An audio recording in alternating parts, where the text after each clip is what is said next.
നമ്മൾ പോകുന്നു നമ്മുടെ തേർഡ് ചാപ്റ്ററിലേക്ക്, കറണ്ട് ഇലക്ട്രിസിറ്റി. ഇലക്ട്രിക് ചാർജസ് ഒരു സ്ഥലത്ത് റെസ്റ്റ് ചെയ്യുന്നാൽ സ്റ്റാറ്റിക് സ്റ്റേഷനറി ചാർജസിൻ്റെ ഫീച്ചേഴ്സാണ് നമ്മൾ പ്രീവിയസ് 2 ചാപ്റ്റേഴ്സിൽ ഡിസ്കസ് ചെയ്തത്. Next moving charges. When charges flows through a conductor എന്താ ഇലക്ട്രിസിറ്റി ആവും, കറണ്ട് ഇലക്ട്രിസിറ്റി ആവും. അപ്പോൾ ഇലക്ട്രിക് കറണ്ടിൻ്റെ കുറച്ച് ഫീച്ചേഴ്സാണ് ഈ ചാപ്റ്ററിൽ വരുന്നത്. ഇതിനെ 3 സെക്ഷനായിട്ട് നമുക്ക് വേണം കാറ്റഗറൈസ് ചെയ്യാം. ഫസ്റ്റ് ഇലക്ട്രിക് കറണ്ട്, അതുമായി റിലേറ്റ് ചെയ്ത് വരുന്ന ടേംസ് ഓംസ് ലാ, കിർച്ചോഫ്സ് ലാ. ഏറ്റവും ഇമ്പോർട്ടൻ്റ് ആയിട്ടുള്ള 2 ലോസ് നമ്മൾ ഈ ചാപ്റ്ററിൽ നമ്മൾ ഡിസ്കസ് ചെയ്യുന്നുണ്ട്, ഓംസ് ലായും കിർച്ചോഫ്സ് ലായും. അതിൽ ഇലക്ട്രിക് കറണ്ടിൽ electric current rate of flow of electric charge I=Q/T. Fundamentally നമ്മൾ 10th സ്റ്റാൻഡേർഡ് പഠിക്കുന്ന ഒരു ഇക്വേഷനാണ് I=Q/T എന്ന് പറയുന്നത്. ദെൻ ഇലക്ട്രിക് കറണ്ട്, അതിൽ നമ്മൾ അടുത്ത് പഠിക്കുന്ന വേറൊരു ടേമാണ് ഡ്രിഫ്റ്റ് വെലോസിറ്റി, VD, E/τ/m. ആ ഇക്വേഷൻസ് ഒക്കെ ഓർത്തിരിക്കുക, E/τ/m drift velocity. Then electric current in terms of the drift velocity I=NAVE. അങ്ങനെ ഒരു ഇക്വേഷൻ വരുന്നുണ്ട്. ദെൻ കറണ്ട് ഡെൻസിറ്റി, മൊബിലിറ്റി, ഇങ്ങനെയുള്ള കുഞ്ഞു കുറച്ച് ടേംസ് ആ ഫസ്റ്റ് സെക്ഷനിൽ വരുന്നുണ്ട്. Electric current, drift velocity, current density, mobility, ഇതൊക്കെ ആ ഒരു ഫസ്റ്റ് സെക്ഷനിൽ വരുന്ന ടേംസാണ്. കറണ്ട് ഡെൻസിറ്റി എന്ന് പറയുന്നൊരു ടേമും ഉണ്ട്. മൊബിലിറ്റിയുടെ കൂടെ current density, current flowing per unit air, current density, ഇത്രയുമാണ് അതിൽ വരുന്നത്. അടുത്ത സെഷൻ ഓംസ് ലാ, ഏറ്റവും ഇമ്പോർട്ടൻ്റ് ആയിട്ടുള്ളതാണ്. നമ്മൾ ഒരു സർക്യൂട്ടിൽ, ഒരു കണ്ടക്ടറിൽ കൂടെ കറണ്ട് പോകണമെങ്കിൽ there should be A potential difference across it sense.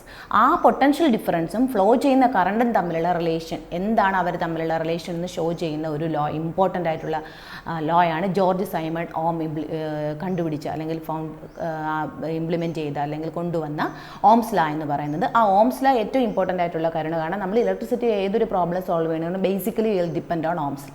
So Ohm's law states that at a constant temperature, the current flowing through a conductor is directly proportional to the potential difference across its ends.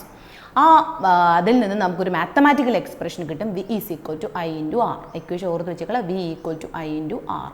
Then Ohm's ലയിൽ നിന്ന് കിട്ടുന്ന ഒരു പുതിയ ക്വാണ്ടിറ്റിയാണ് resistance എന്ന് പറയുന്നത്. Opposition offered to the flow of electric current. Resistance R എന്ന് പറയുന്ന simple, generally R എന്ന് പറയുന്ന ലെറ്റർ കൊണ്ട് നമ്മൾ എന്ത് ചെയ്യും, ഷോ ചെയ്യുന്ന ഒരു ടേമാണ് റെസിസ്റ്റൻസ് എന്ന് പറയുന്നത്. സോ റെസിസ്റ്റൻസ് വരുന്നുണ്ട്. ദെൻ റെസിസ്റ്റൻസിൽ കോമ്പിനേഷൻ ഓഫ് റെസിസ്റ്റൻസ് വരുന്നുണ്ട്. നമ്മൾ സെക്കൻഡ് ചാപ്റ്ററിൽ കോമ്പിനേഷൻ ഓഫ് കപ്പാസിറ്റൻസ് കണ്ട പോലെ ഇവിടെ റെസിസ്റ്റൻസിനെ നമുക്ക് കമ്പൈൻ ചെയ്യാം. 2-way സീരീസ് കോമ്പിനേഷനാണ് പാരലൽ കോമ്പിനേഷൻ. ദെൻ അതിൻ്റെ ഇഫക്റ്റീവ് റെസിസ്റ്റൻസ് വരുന്നുണ്ട്. അതിൻ്റെ കൂടെ അടുത്ത ക്വാണ്ടിറ്റിയാണ് resistivity. It's a characteristic property, resistivity. അതൊരു മെറ്റീരിയലിൻ്റെ 1 മീറ്റർ ലെങ്തും 1 metre square area of cross സെക്ഷനുള്ള മെറ്റീരിയലിൻ്റെ റെസിസ്റ്റൻസ് ആണ് റെസിസ്റ്റിവിറ്റി എന്ന് പറയുന്നത്. ആ റെസിസ്റ്റിവിറ്റി ഭയങ്കര ഇമ്പോർട്ടൻ്റ് ആണ്. റെസിസ്റ്റിവിറ്റിക്കുള്ള ഇക്വേഷൻ നമ്മൾ നോക്കണം. ρ=RA/L എന്ന് പറയുന്ന ഒരു ഇക്വേഷൻ. ദെൻ അതിൻ്റെ യൂണിറ്റ് റെസിസ്റ്റൻസ് ആൻഡ് റെസിസ്റ്റിവിറ്റി. അതിൻ്റെ കൂടെ റെസിസ്റ്റൻസും റെസിസ്റ്റിവിറ്റിയും ഉണ്ടെങ്കിൽ കൂടെ കണ്ടക്റ്റൻസും കണ്ടക്ടിവിറ്റിയും കാണും. റെസിസ്റ്റൻസ് എന്ന് വെച്ചാൽ opposition to offered to the flow ആണല്ലോ. അപ്പോൾ അതിൻ്റെ മറുവശമായിട്ട് നമുക്ക് കണ്ടക്റ്റൻസും പഠിക്കാം. കണ്ടക്റ്റൻസും കണ്ടക്ടിവിറ്റിയും വരുന്നുണ്ട്. സോ ഇത്രയുമാണ് ഓംസ് ലായുടെ കൂടെ വരുന്ന സെക്ഷൻസ് എന്ന് പറയുന്നത്. റെസിസ്റ്റൻസ്, റെസിസ്റ്റിവിറ്റി, ഓംസ് ലാ, അതിൻ്റെ mathematical expression, combination, conductivity and conductance, ഇത്രയും വരുമ്പോഴേക്കും ഓംസ് ലായുടെ സെക്ഷൻ നമുക്ക് എന്ത് ചെയ്യാൻ പറ്റും, ഏകദേശം ഒന്ന് സമ്മപ്പ് ചെയ്ത് വെക്കാൻ പറ്റും. അതിലൊരു കാര്യം ഞാൻ പറയാൻ വിട്ടുപോയി. നമ്മൾ കോമ്പിനേഷൻ എടുക്കുമ്പോൾ സീരീസിനും പാരലിലും ഇഫക്റ്റീവ് റെസിസ്റ്റൻസ് ഉണ്ടെന്ന് ഞാൻ പറഞ്ഞു. അതിൻ്റെ ഇക്വേഷനും അതേപോലെ ഈക്വലി ഇമ്പോർട്ടൻ്റ് ആണ്.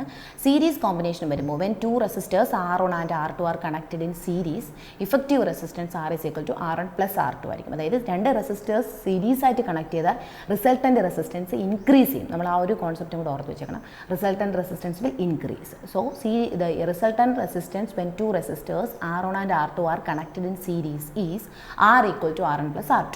Then parallel combination in 2 resistors R1 and R2 when connected in parallel, effective resistance എന്ന് വെച്ചാൽ 1/R = 1/R1 + 1/R2. ഇങ്ങനെ ഓർക്കുക. നമ്മൾ നേരത്തെ കപ്പാസിറ്ററിൽ ചെയ്തതിൻ്റെ നേരെ ഓപ്പോസിറ്റ് ആണ് റെസിസ്റ്റൻസ് വരും. കപ്പാസിറ്റേഴ്സിൽ സീരീസിൽ 1/C1 + 1/C2 ആയിരുന്നു. റെസിസ്റ്റേഴ്സ് വരുമ്പോൾ പാരലലാണ് 1/R = 1/R1 + 1/R2. So parallel combination വരുമ്പോൾ റിസൾട്ടൻ്റ് റെസിസ്റ്റൻസ് കുറയും, സീരീസ് കോമ്പിനേഷൻ വരുമ്പോൾ റിസൾട്ടൻ്റ് റെസിസ്റ്റൻസ് കൂടും. ഇക്വേഷൻ കറക്റ്റ് ഓർത്തിരിക്കാൻ നമുക്ക് ന്യൂമറിക്കൽസ് ചെയ്യേണ്ടി വരും. Then colour coding of resistance, നിങ്ങൾ അതിനൊരു ഷോർട്ട് ഫോം ഒക്കെ പഠിച്ചു വെച്ചിട്ടുണ്ട്.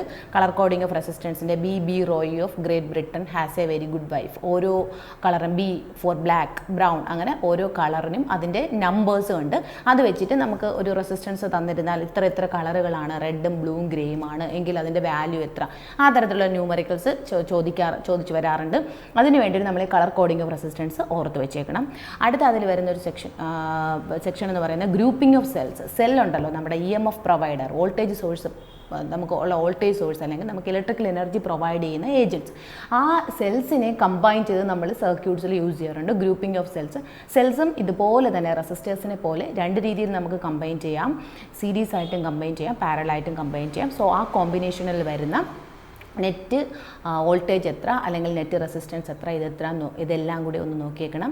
ഇൻറ്റേർണൽ റെസിസ്റ്റൻസ് ഓഫ് ദ സെല്ലും കൺസിഡർ ചെയ്യണം. Internal resistance of the cell ഇതിൻ്റെ കൂടെ നിങ്ങൾ നോക്കിയേക്കുക. ബിക്കോസ് നമ്മൾ സെല്ലിൻ്റെ കോമ്പിനേഷൻ എടുക്കുമ്പോൾ we will consider the internal resistance of the cell also. ഓംസ്ലായിട്ട് നമ്മൾ ഇച്ചിരി ലെങ്തി ആയിട്ടുള്ളൊരു പോർഷനാണ് ഓംസ്ല. ഇതിന് നിങ്ങൾക്ക് എക്സാമിന് കിട്ടുന്ന മാർക്സും കുറച്ച് കൂടുതലാണ്. ബിക്കോസ് ഈ ചാപ്റ്ററിൽ നിന്ന് മാത്രമായിട്ട് ഒരു 6 മാർക്കിന് നമുക്ക് എക്സാമിന് വരാറുണ്ട്. ഇലക്ട്രോസ്റ്റാറ്റിക്സ് ഫസ്റ്റ് 2 ചാപ്റ്ററിൽ നിന്ന് കൂടെ 8 മാർക്കിനാണ്. ഈ ചാപ്റ്ററിൽ നിന്ന് മാത്രമായിട്ട് നമുക്കൊരു 6 മാർക്കിൻ്റെ ക്വസ്റ്റ്യൻ കിട്ടും. സോ കുറച്ച് ഏരിയ കൂടുതലുള്ളതുകൊണ്ടാണ് അങ്ങനെ വരുന്നത്. ഓംസ്ലായി തന്നെ നമ്മൾ കണ്ടു ഇത്രയും പോർഷൻ ഉണ്ട്.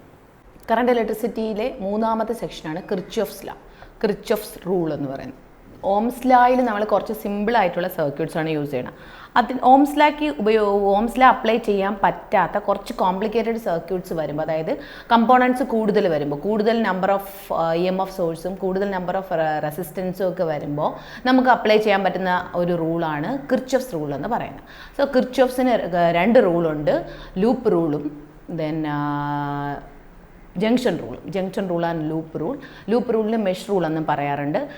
ജംഗ്ഷൻ റൂൾ എന്ന് പറയുന്നത് കൺസർവേഷൻ ഓഫ് ചാർജിനെ സപ്പോർട്ട് ചെയ്യുന്ന ലോ ഓഫ് കൺസർവേഷൻ ഓഫ് ചാർജാണ്. അതായത് ഒരു ജംഗ്ഷനിൽ വന്ന് ചേരുന്ന current is equal to leaving the current entering to a junction is equal to current leaving the junction. അതാണ് ജംഗ്ഷൻ റൂൾ എന്ന് പറയുന്നത്.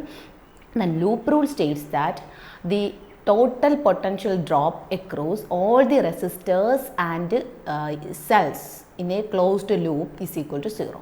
അതായത് നമ്മളൊരു ക്ലോസ്ഡ് ലൂപ്പ് എടുത്തു കഴിഞ്ഞാൽ ആ ലൂപ്പിലുള്ള എല്ലാ റെസിസ്റ്റേഴ്സിലും എല്ലാ EMF സോഴ്സുകളിലും ഡ്രോപ്പ് ചെയ്യുന്ന പൊട്ടൻഷ്യൽ എന്ന് പറയുന്നതിൻ്റെ അൾജിബ്രായിക് സം എന്ന് പറയുന്നത്, പൊട്ടൻഷ്യലിൻ്റെ സം എന്ന് പറയുന്നത് 0 ആയിരിക്കും. അതാണ് മെഷ് റൂൾ എന്ന് പറയുന്നത്. സോ കിർച്ചോഫിന് 2 റൂളുണ്ട്. ഈ റൂൾ വെച്ചിട്ട് റൂളിൻ്റെ ആപ്ലിക്കേഷനായിട്ട് വരുന്ന 2 ഡിവൈസും കൂടിയുണ്ട്, വീറ്റ്സ്റ്റോൺസ് ബ്രിഡ്ജും potentiometer. Wheatstone's bridge, potentiometer, metre bridge. Wheatstone's bridge എന്ന് പറയുന്നത് ഏതൊരു ഡിവൈസ് ആയിട്ടല്ല, അത് നമ്മുടെ ഈ 2 റൂളിൻ്റെ ബേസിക് പ്രിൻസിപ്പളായിട്ട് യൂസ് ചെയ്തിട്ടുള്ള ഒരു ഏരിയയാണ് വീറ്റ്സ്റ്റോൺസ് ബ്രിഡ്ജ് എന്ന് പറയുന്നത്. ആ വീറ്റ്സ്റ്റോൺസ് ബ്രിഡ്ജ് പ്രിൻസിപ്പൾ വെച്ചിട്ട് നമുക്ക് മീറ്റർ ബ്രിഡ്ജിനെയും പൊട്ടൻഷ്യോമീറ്ററിനെയും എക്സ്പ്ലെയിൻ ചെയ്യാം. So Kirchhoff's rule, Wheatstone's bridge principle, meter bridge, potentiometer. ഇത് ഇത്രയും നല്ല ഇമ്പോർട്ടൻ്റ് ആയിട്ടുള്ള വെരി ഇമ്പോർട്ടൻറ്റ് സിഗ്നിഫിക്കൻ്റ് ആയിട്ടുള്ള ഒരു സെക്ഷനാണ്. വീറ്റ്സ്റ്റോൺസ് ബ്രിഡ്ജ് പ്രിൻസിപ്പളിൽ നമ്മൾ ഒരു വീറ്റ്സ്റ്റോൺസ് ബ്രിഡ്ജിനെ, അതായത് 4 റെസിസ്റ്റേഴ്സ് വെച്ചൊരു വീറ്റ്സ്റ്റോൺസ് ബ്രിഡ്ജ് ഉണ്ടാക്കും. ആ 4 റെസിസ്റ്റേഴ്സ് ഒരു പ്രത്യേക രീതിയിൽ കമ്പൈൻ ചെയ്തിട്ട് അതിലൊരു മിഡിൽ കൂടി ഒരു കണ്ടക്റ്റിംഗ് വയർ കണക്ട് ചെയ്ത് ഗാൽവനോമീറ്റർ സെറ്റ് ചെയ്ത് വെച്ചാൽ ഗാൽവനോമീറ്റർ നൾ ഡിഫ്ലക്ഷൻ കാണിക്കും.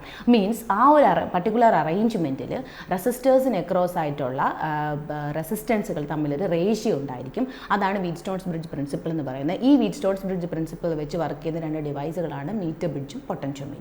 മീറ്റർ ബ്രിഡ്ജിൻ്റെ യൂസ് എന്ന് വെച്ചാൽ നമുക്കൊരു റെസിസ്റ്റൻസ്, ഒരു ഗിവൺ വയറുണ്ട്, അതിൻ്റെ റെസിസ്റ്റൻസ് നമുക്കറിയില്ല. ആ റെസിസ്റ്റൻസിൻ്റെ റെസിസ്റ്റൻസ് വയറിൻ്റെ റെസിസ്റ്റൻസ് കണ്ടുപിടിക്കാനായിട്ട് റെസിസ്റ്ററിൻ്റെ റെസിസ്റ്റൻസ് കണ്ടുപിടിക്കാനായിട്ട് നമുക്ക് യൂസ് ചെയ്യാൻ പറ്റുന്നൊരു ഡിവൈസാണ് ഏതെന്ന് പറയുന്നത് മീറ്റർ ബ്രിഡ്ജ്. മീറ്റർ ബ്രിഡ്ജിന് വേറൊരു പേരുണ്ട് സ്ലൈഡ് വയർ ബ്രിഡ്ജ്. നിങ്ങൾ പ്രാക്ടിക്കൽ ചെയ്തിട്ടുണ്ടാകും. പ്രാക്ടിക്കൽ ചെയ്യുമ്പോൾ വരുന്നൊരു സെക്ഷനാണ് സ്ലൈഡ് വയർ ബ്രിഡ്ജ് എന്ന് പറയുന്നത്. 1 മീറ്റർ ലോങ് ഉള്ളൊരു റെസിസ്റ്റൻസ് വയർ നമ്മളവിടെ യൂസ് ചെയ്യും. അതാണ് meter bridge. We will use to find out the value of unknown resistance. അടുത്തൊരു ആപ്ലിക്കേഷൻ പൊട്ടൻഷ്യോമീറ്റർ. ഇമ്പോർട്ടൻ്റ് ആയിട്ടുള്ള സെക്ഷനാണ് പൊട്ടൻഷ്യോമീറ്റർ എന്ന് പറയുന്നത്. പൊട്ടൻഷ്യോമീറ്ററിൻ്റെ ബേസിക് വർക്കിംഗ് പ്രിൻസിപ്പിൾ ചോദിക്കും. അത് the potential drop is directly proportional to the balancing length. അതാണ് പൊട്ടൻഷ്യോമീറ്ററിൻ്റെ വർക്കിംഗ് പ്രിൻസിപ്പിൾ. ദെൻ പൊട്ടൻഷ്യോമീറ്ററിന് 2 യൂസ് ഉണ്ട്.